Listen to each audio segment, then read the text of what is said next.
I'll walk you through a film financing model from start to finish, and I'll explain to you how my company would fit into that structure. Assume I'm the producer of a film. I've got this great script. I've got a letter of intent that one of you guys has so gladly written for me that ties some actors to my film, ties a director, maybe even ties a line producer. I've budgeted out. Let's say for the sake of simplicity, it's going to cost me $100 million to make my film. The first thing I need is what's called flash equity.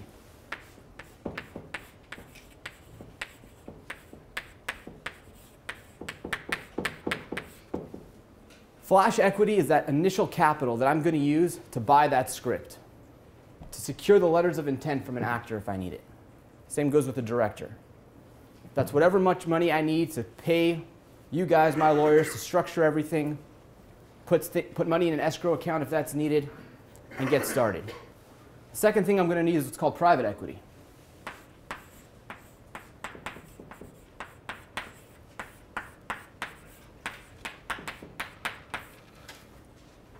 Private investment. If I'm going to one of you people and I say, hey, I got a great idea. I'm going to shoot a film. And I want you to give me money for it. Just a couple $1 million. That's a very risky proposition. As I'm sure you can guess, a lot of films don't do well. So if you're going to put money into a film, if you do well, / I do well, you're going to want to win big. Therefore, a private equity investor in film will want anywhere between 50% and 500% returns on their capital. It means for every dollar they put in, they want either $1.50 to $5 back, and that just depends on how good I am. If I have a lot of leverage, if I've made a lot of good films that make a lot of money, you might be willing to give me 50%. But if I don't have a good track record, you're going to probably say, well, that's a pretty big risk. Or, Avromie, you've never made a film before. I don't really trust you. But if you're going to give me 500% returns and I have enough money lying around, okay, you'll make it worth my while. So private equity is expensive. We don't want a lot of it. So what we do is we go to a bank. We get debt.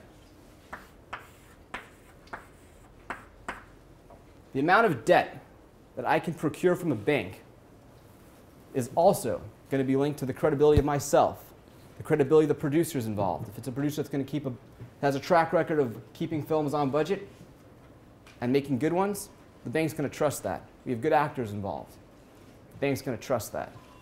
So the bank's going to loan to me on what's called a loan-to-value ratio. So if I need $100 million and I can get a 40 to 60 loan-to-value ratio, that means the bank's willing to give me $40 million. Debt's a lot better, because debt, I'm paying a fixed interest rate, maybe 8%, maybe 15%. If it's usury, maybe 20%. Either way, it's a lot cheaper than you private equity guys. So I want as much debt as possible. But a bank's not going to give me everything in debt. So what you start doing is what's called mezzanine debt. I'm going to go and sell my foreign territories.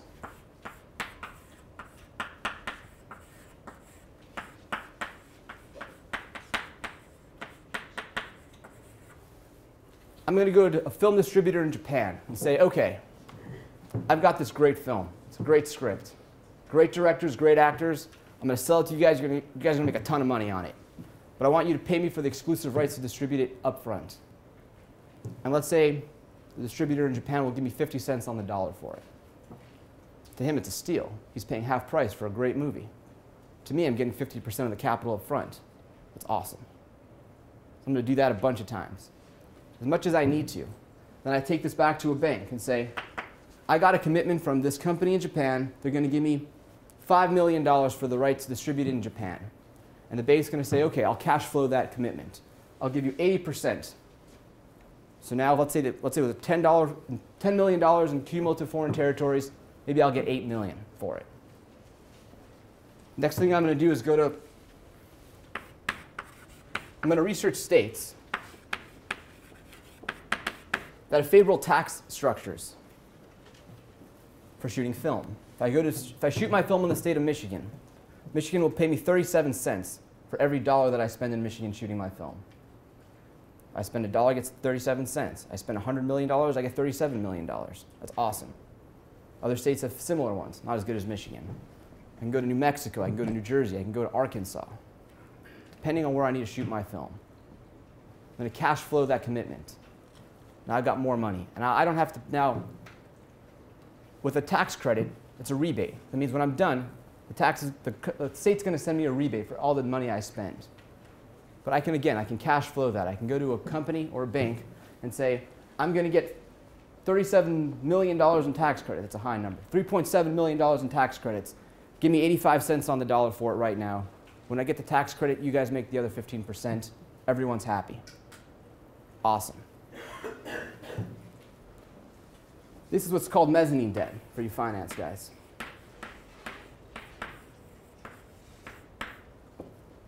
Where my company comes in is under the mezzanine debt category.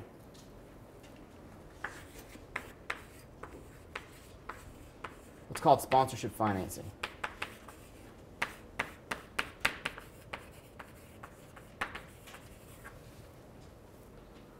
Remember, I went to Coca-Cola and I said, I got this awesome film. I got these awesome actors attached, a sweet director. The script is amazing. We're going to make a ton of money. Tons of people are going to see this movie. You want to be involved in this because the more people that see the movie, more people see Coke. You're going to sell more Coke. People are going to love my movie. They're going to love Coke, transitive property of love. Awesome. And then I go to a bank. And I say, I got Coke's committing $1 million when I deliver this movie. Can you cash flow that commitment? Just like the tax credits. Just like the foreign territories.